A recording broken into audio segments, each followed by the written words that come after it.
thank you guys for being here, and I'm joined today by some of the members of the Blue Babble Battalion. And the triple Bs.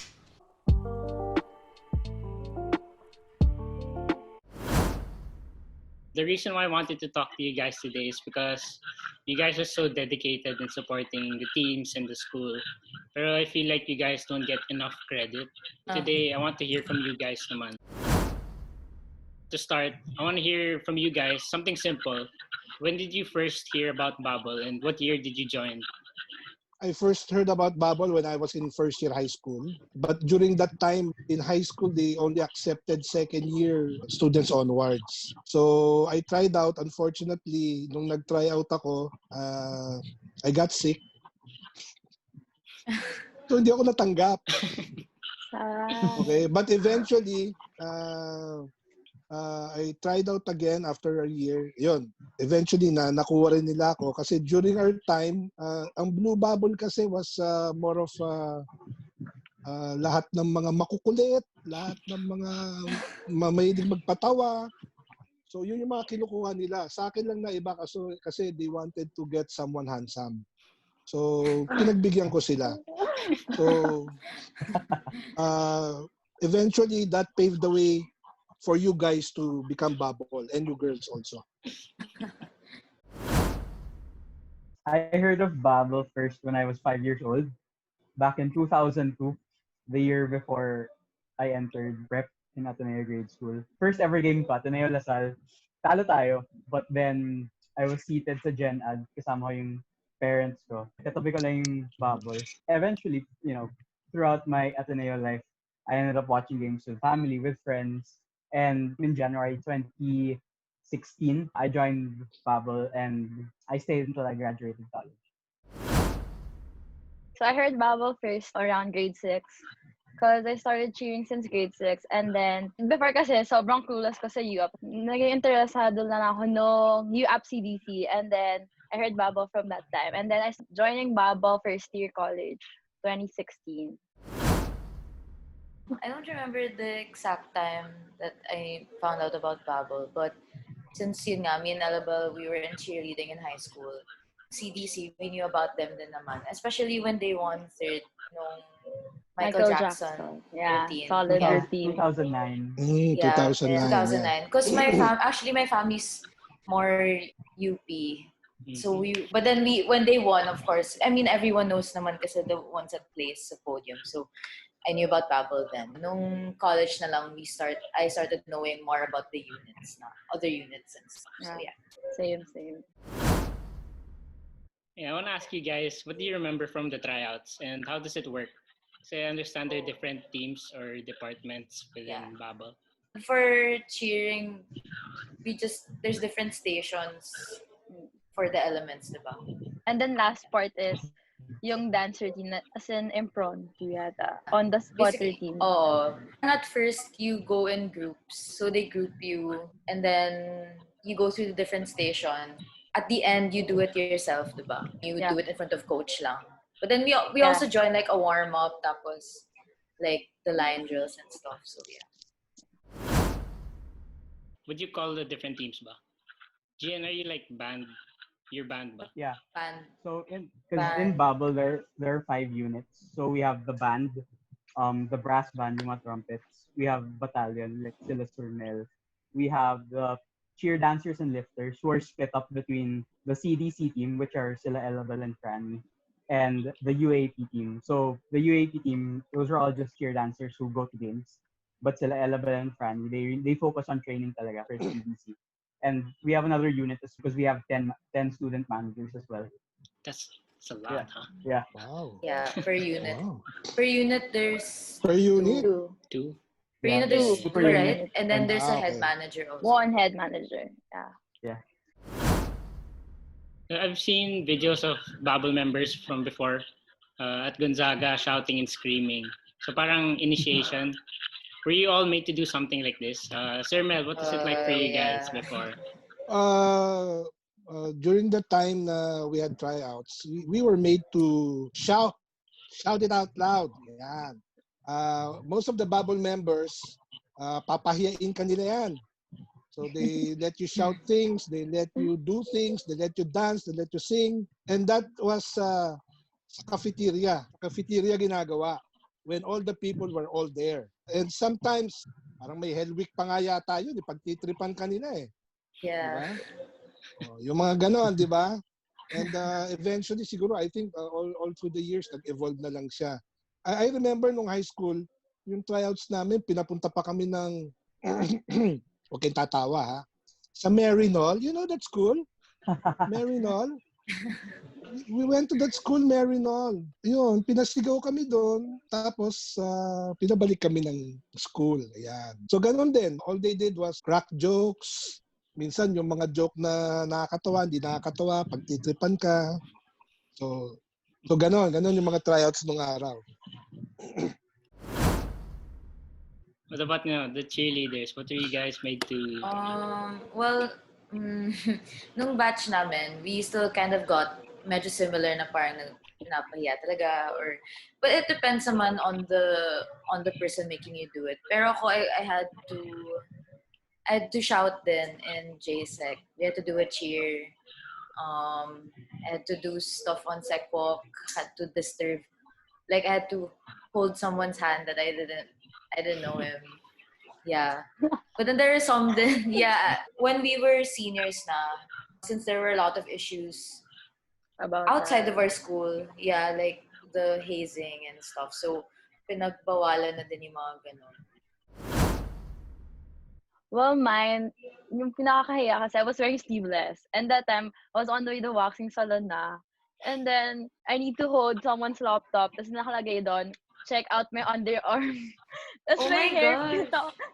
sa middle of sec walk, na sobrang daming tao kasi pa-bell na yun. So like, may mga nakatingin, sobrang nakakahiya. And then, the other one is go to Gonzaga and then cheer one, go Ateneo. Then dapat 3 students dapat mag-cheer with me. Dapat hindi ko friend or whatever. Sobrang nakakahiya.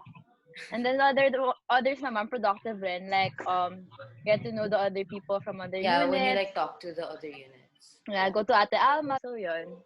Yeah. For us naman, in terms of tryouts itself, we basically, it's pretty straightforward. We teach the cheers, the beats themselves. We go through a week then where we get to know our tryouts, the aspirants. And then we have final session where they play what we taught them, and then we have interviews after.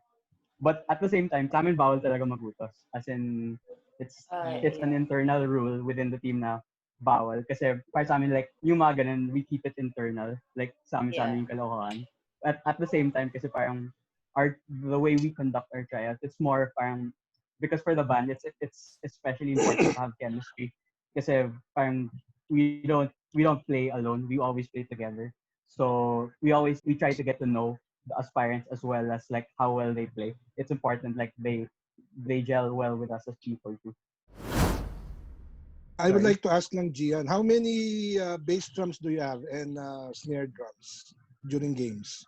Depends, Sir Mhel. Kasi currently the UAP rule for basketball, for big venues like Araneta and MOA, it's 4 bass and 2 snare. For smaller, it's 1-1. When I entered in my first year, it was 6-4. Then it was 6 bass, 4 snare. Second year, it was 5 bass, 3 snare. Third year, it was 6-4 again. And then my fourth year, it became 4-2. I remember in 2008 yata, they spelled out pa Ateneo de Manila. Puro bass lang. Yeah, well, pati yata yung university, di ba? Sinama yung finals. Grabe. Well, the number of drums is always, it's always been a contentious issue, and parang we can have a whole another podcast about it. Mm-hmm. Yeah. Kaya ako naman tinanong kasi during our time, we only had 1 bass drum and 2 snare drums. So yun lang. So everything you hear, panay cheering talaga. Wala masyadong drum. The drums were just there to start the beat. Sir Mhel, when you joined Babble, were all the current cheers that we hear today already in place, or were there some that you kind of made during your time there? Actually, lahat naman. And I think ang nadagdag sa amin or some yung rumbayel during the time that kasi nung time na we were starting out sa Blue Babble, when Ateneo transferred to the UAAP from NCAA, wala talagang nanunood ng games. So, during the time leading to the 87 season, ayan na, sinabi na, no?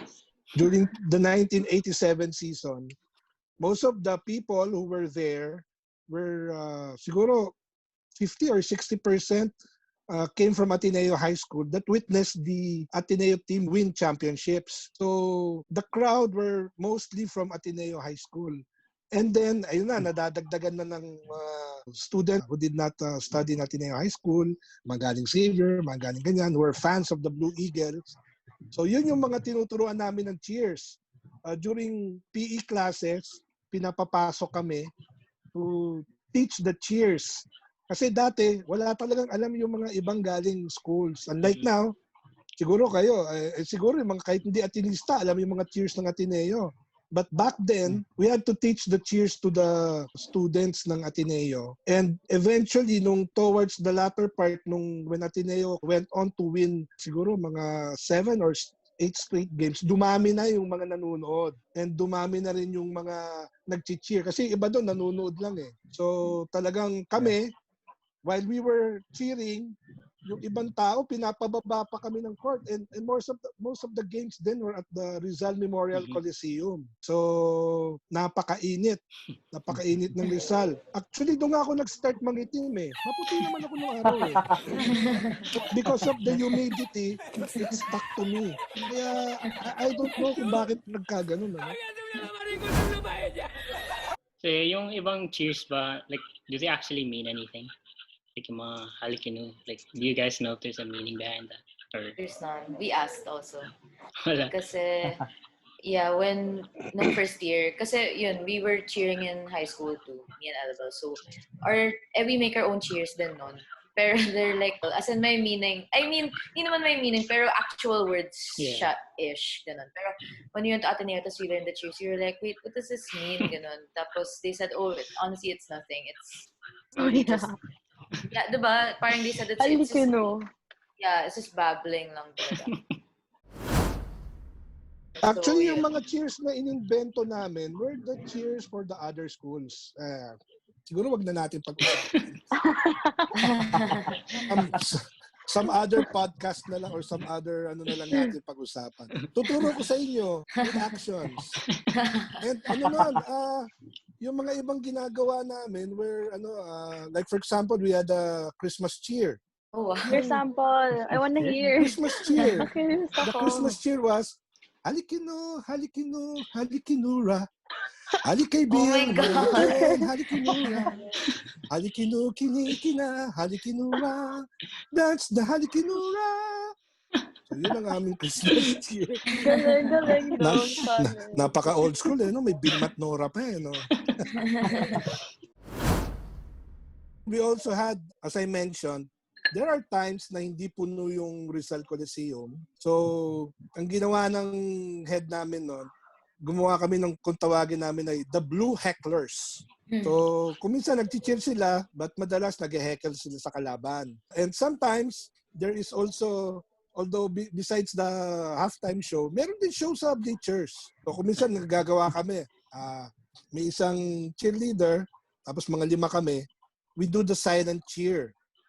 Alam niyo ba yung silent cheer?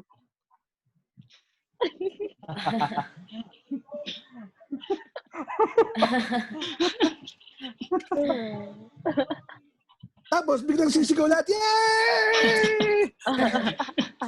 Di ba? So nagulat tuloy yung mga player. Anong nangyayari doon? Kaya nagsa-silent cheer. Gian, ikaw naman, ano ba yung experience ng pagpapalo niyo, and then like who determines like what cheer to use in game and all that? Iba-iba eh. Like, kasi when you look at the band, like it looks fun. Well, masaya naman talaga siya, but it's tiring as well. And parang I'd say parang it's in terms of like a varsity perspective, like you really grow as you gain more experience. Like for example, you have to like start from your first year if you want to reach your full potential. Like what you can really give out. Like mahirap talaga siya na parang to learn it in a year. There's really a progression, a development in terms of your ability, your strength, and everything. In terms of like who calls the cheers, kasi in the middle, we have for basketball especially, we have the two captains of the band and the battalion who are there.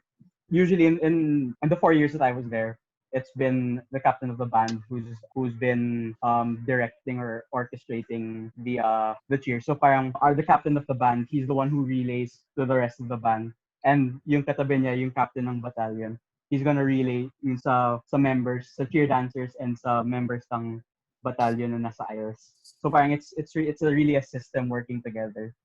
And siguro like kasi like kami in the band, like for my generation, lahat kami nagba-basketball.